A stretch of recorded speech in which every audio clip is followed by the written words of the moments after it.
Today I'm working on the G37. It's a 2012. And what's happening, the complaint was it doesn't fill up. So you put the gas nozzle in there and pull the trigger and it doesn't want to fill completely up and it just keeps stopping. So he had to gradually administer fuel extremely slow and it takes forever, which is understandable. I've had that happen with Lexus vehicle, but that tank was compromised and the I'm pretty sure there was something going on with the vent valve or pressure relief system on there to where maybe the charcoal canister was probably clogged, or I didn't really go in depth and diagnose it because it was an old vehicle and that vehicle did not have any check engine light in regards to the evap system. So, you know, she's like, I'm cool with it. She just want to manage it. But this car is very new. So I got to figure out what the hell's going on with this joker. And but there's no codes, and I was just in the midst of testing the evap. The only code that comes up is a P0710 fluid temp sensor A, and that should be unrelated to fuel. I don't think there's going to be a code for fuel temp because it has an evap system. So I'm not gonna worry about that, but I will just make sure that's what that code is pertaining to, because it might be transmission temp, but that's unrelated to what we got going on, likely. So let me show you what it looks like in here. I don't know the original design of this, but if you look down in there, let me see, put the camera around. So if you look down in there, you'll see that there's like a rubber insert that is broken off. And there's some stoppers. If you look at those stoppers right there, if I can get it, you see those little, those two protrusions? I would say at 3 o'clock and 8 o'clock. I would say 3 and 9 o'clock. Yeah, you can see them sitting there, and I would imagine that's where the gas nozzle stops. But if you go under the wheel well here, there's the little vent tube that goes up to the filler neck, and that's a relief, golly, that's the relief system for if you got too much fuel going down in there, so it'll vent so it wouldn't backfeed. So what I want to do to make sure I'm going to fix this car right, because what I'm thinking, being that that's the bottleneck in the system, the fuel will accumulate around that and backfeed to the outlet of the nozzle and stop the fuel. So the fuel nozzle is working like it's supposed to,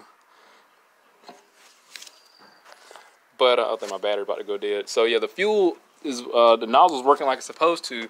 However, the bottleneck in the system here is what's causing the restriction. So I'm going to get the tire back on there, go to the gas station real quick, and see if I can get it to do the thing that it was doing. And if it does it, I'm simply going to find the way to remove that little joker, because I don't see it serving any type of purpose. I really don't. Because like I said, I don't know what goes in there originally. If the addition comes all the way out to prevent from putting the wrong type of fuel in there. But I mean, right now that legitimately just serves no purpose to me, because most of the vehicles don't have that inside of it.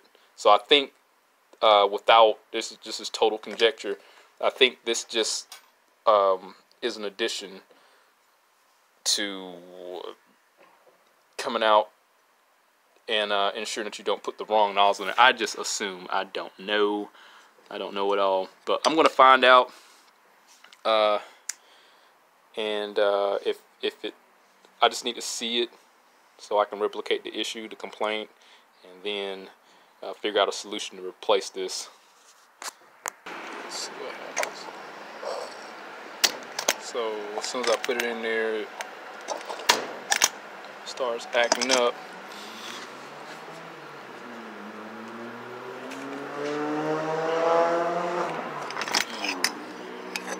So what I'm gonna do I'm going to remove that insert there. I got something. Yeah, let's try that.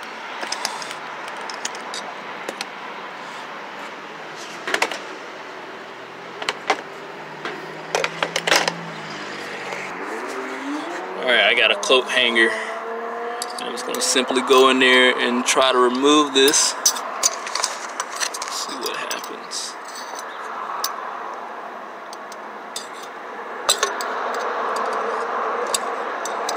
Oh gosh, it broke. So I managed to get the whole thing out here. It looks pretty clear in there. I'm gonna try it again with the gas pump. See what happens. Alright, everything's removed out of there. We're gonna try it again with the gas pump.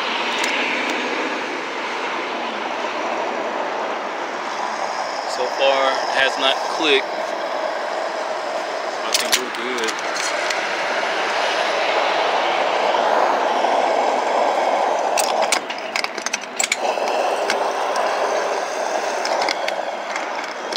Cool.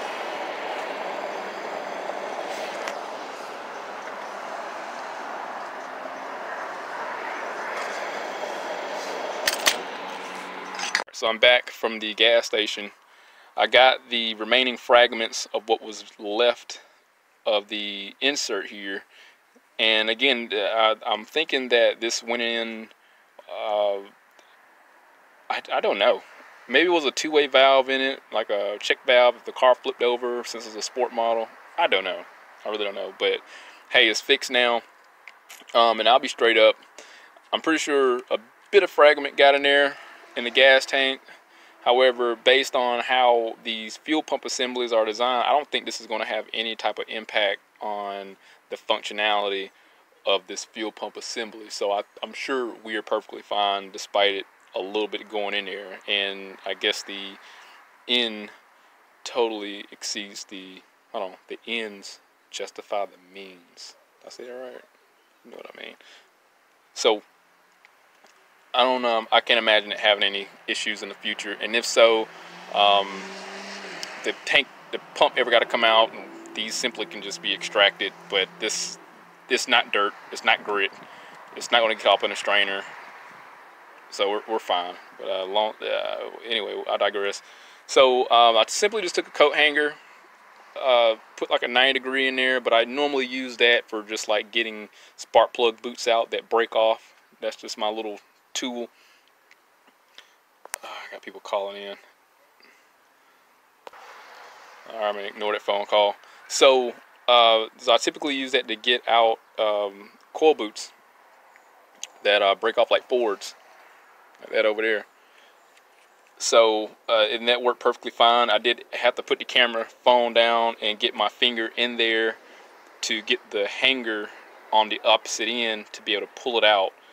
I didn't have any long needle nose pliers to help extract that, and then I guess it had broke up in two pieces. It was able to collapse, reducing that diameter to where I could easily pull it out. And it wouldn't be a bad idea to spray some WD-40 or some type of lubricant, but luckily the gas was in there and it helped.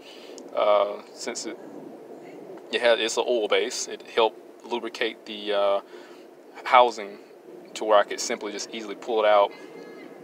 Oil and rubber makes it a lot slicker.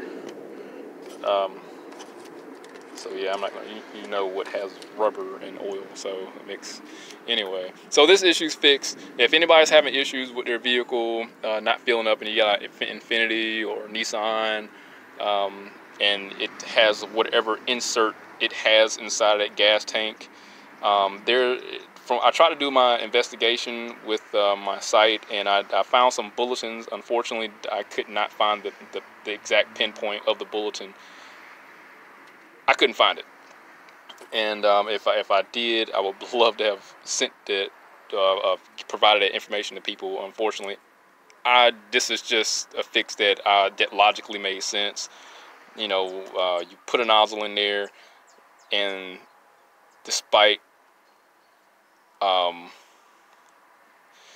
it having a sufficient opening, the orifice, this was the bottleneck in the system.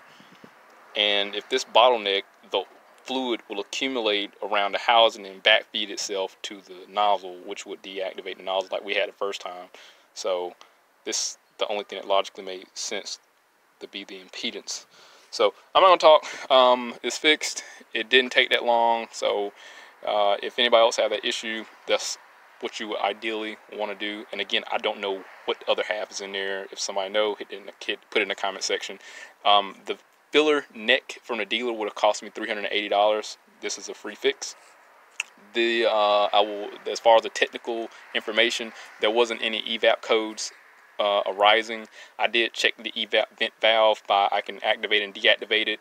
I did have my scan tool in the car just in case there was some blockage with the vent valve, and I would have just simply, like if it was stuck closed or something, I would have opened it and see if it would have allowed the fuel to flow freely.